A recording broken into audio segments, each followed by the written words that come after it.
writes up the 5 transactions that they thought didn't go through, went through. So she reaches out and calls Hunter Biden and explains, remember those 5 transactions? Well, they went through. And he starts to get nuts because he mentions to her, some of that money is my dad's. These were all debit cards in the name of Hunter Biden. Then, just like that, a retired Secret Service agent texted Hunter from downstairs. H, I'm in the lobby. Come down. 5 minutes. 5 minutes pass. The agent pings again. Come on, H. This is linked to Celtic's account. Celtic was Joe Biden's Secret Service code name when he was Veep. DC is calling you every 10. Let me up or come down. I can't help if you don't let me, H. I promise. Be right down. Sorry. 5 minutes later, another former agent arrives. He's going to the front desk. Call and tell them to give us a key now, H. As your friend, we need to resolve this in the immediate. Call the front desk now, H, or I'll have to assume you're in danger and we'll have to make them give us the keys. 9 minutes pass. Really, I'm coming down right now. I really promise. Was in the bathroom, buddy. Coming right this second. We're at your door. Open it. So we have the special agent in charge of the Los Angeles Office of Secret Service confirming that one of those debit cards is Celtic's, Joe Biden's. Even the legendary Party Hotel had seen enough. He was kicked out of the Chateau Marmont because of the amount of partying that went on. Should I take it as a badge of honor? Hunter may have worn the eviction as a badge of honor, but he was less than honorable when Dallas, the stripper, notified him she was carrying his child. Reached out a few times. It's clear you don't want to be reached. Need to talk to you. She gave birth to Hunter's daughter, Navy, in August 2018. At the time, Hunter was living in a $16,000 a month Malibu home, spending his days smoking crack and patronizing prostitutes. He denied paternity. But he was still feeling constant pressure from Biden family members looking for a handout, expressing to a friend a woe-is-me resentment of his departed older brother. He didn't do any of this shit. I swear to God, he didn't.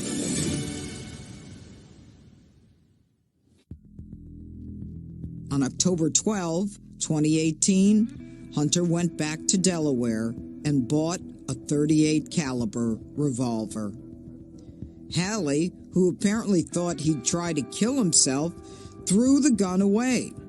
Hunter told his friend, sometimes therapist and one-time Fox News contributor Keith Abloh, about it. Did I tell you what she did with my .38? I freaked when I saw it was missing 10 minutes after she took it. And when she went back to get it after I scared the shit out of her, it was gone, which led to state police investigating me. True story. Another true story.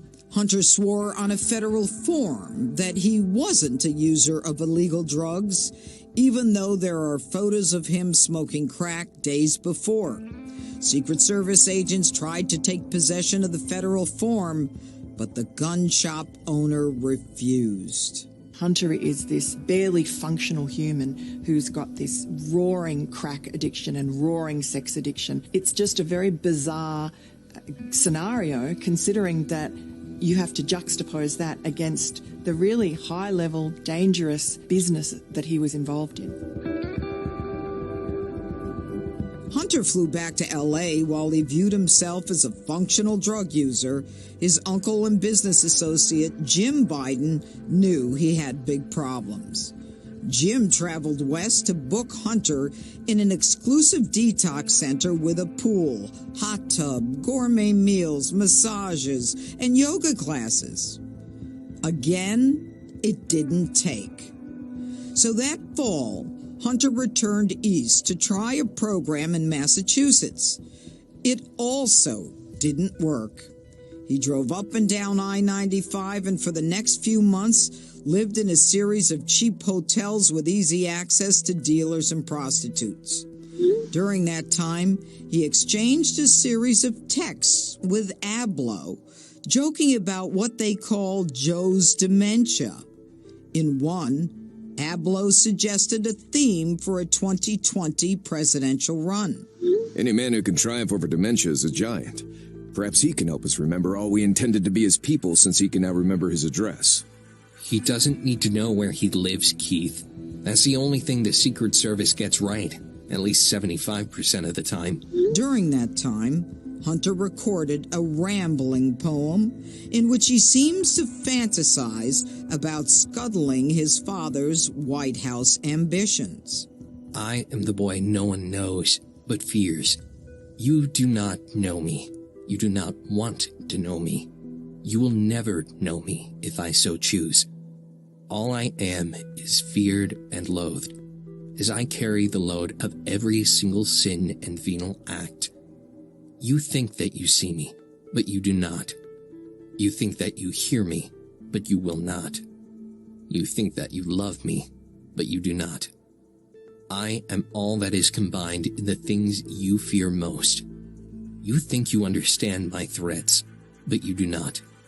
You think that I am silent and sullied and uncertain, but I am not. Joe Biden could count on the support of the media and other members of the establishment for his run for president, but Hunter Biden was a huge problem. Would Hunter deliberately sabotage his father's presidential dreams? He was certainly angry over a February 2019 Maureen Dowd column about the troubled Hunter. Your team just made me the uncontrollable, troubled, tax cheat, philanderer, sex and drug addict that you tried so hard to fix but couldn't. If you don't run, I'll never get a chance at redemption. I'll run, but I need you.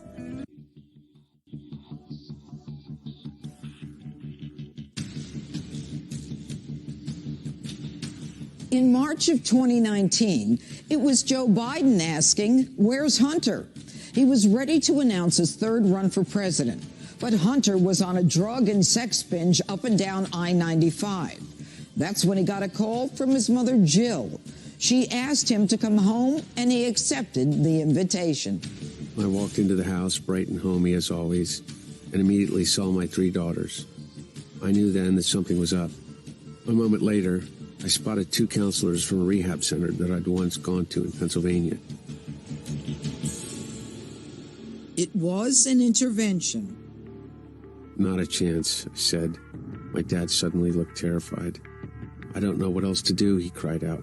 I'm so scared. Tell me what to do. My flat reply, not this. Joe tightly hugged Hunter, who promised to go to a rehab center in Maryland.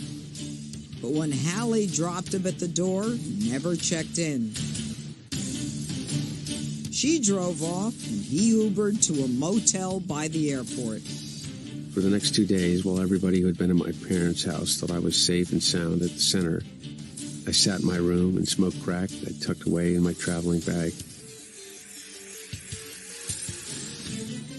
In his memoir, Hunter claims he then hopped a plane back to California, checked into an Airbnb, and spent the next month and a half in a, quote, drug-befuddled blur of complete and utter debauchery. His laptop, however, suggests he was still in Delaware. He was certainly there on April 12. That's the day he made a fateful stop at a computer repair store. My name is John Paul Mac Isaac, and I'm the former owner of the Mac Shop in Wilmington, Delaware.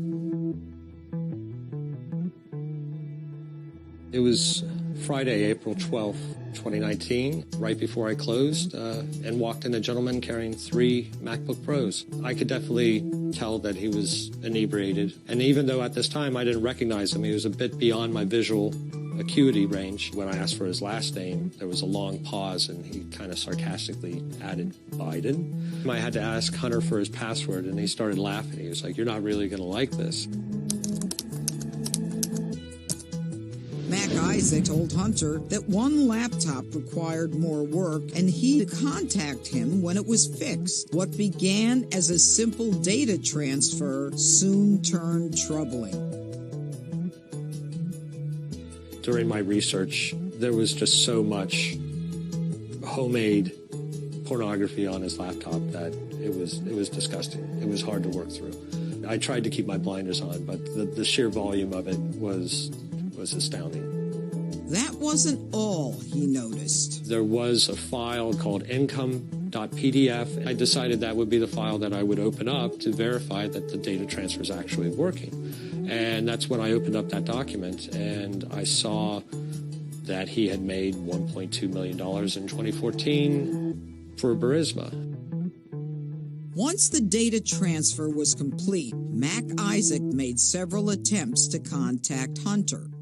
He didn't respond.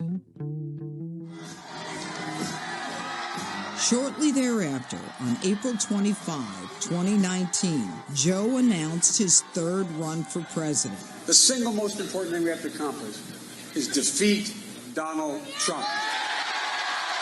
The Biden family is ready, and we will do this as we always have, as a family. But one member was missing. By this stage, Hunter's gone back to California. He ends up meeting his current wife. Her name, Melissa Cohen, a South African filmmaker, and things move fast, really fast. The woman I took to be Melissa glanced my way and flashed a bright smile. Easy smile. It floored me. An hour later, Melissa said she was in love with me. Within a week, they were married. Shortly thereafter, Hunter was hit with a paternity suit from the 28-year-old stripper who bore his child. She files for parental support from him, and he at first denies paternity. Tests prove that that is in fact his child. In March 2020, Hunter and Melissa had their own child, a son named Beau. Meantime, Hunter still hadn't returned any of John Paul Mac Isaac's calls about the laptop. He did sign an authorization. It clearly states at the bottom of the authorization that products left at the shop after 90 days become the Mac shop's property. When Joe announced his candidacy, I started to notice a lot in the news revolving around Burisma and Hunter Biden's involvement. I was concerned because I had seen the name Burisma multiple times, usually attached to a considerably large amount of money. By mid-July, it became my property. At the time, the country was finally hearing all about Hunter's Ukrainian energy deals. The company was owned by a pro-Russian Ukrainian oligarch. Once again, Hunter, zero experience in Ukraine, zero experience in oil, gas, but was paid millions of dollars. Mac Isaac realized the laptop might contain key evidence. I spent about a month and a half researching Burisma and the contents of the laptop. And at this point, I felt like there was enough here that I needed to get this to the authorities. Mac Isaac met with FBI agents, but they seemed in no rush to take action. I think that was my first indication that maybe the FBI was more interested in returning the laptop to the former owner and protecting the Bidens, and they were protecting me, or getting this to the proper channels. He needed a new strategy and reached out to those he felt could help. I identified myself as Bob Costello, Rudy Giuliani's lawyer. I've seen the email that you sent to Rudy's attention. I'm interested if you've obtained that material legally. Mac Isaac sent Costello a copy of the hard drive. There is a massive amount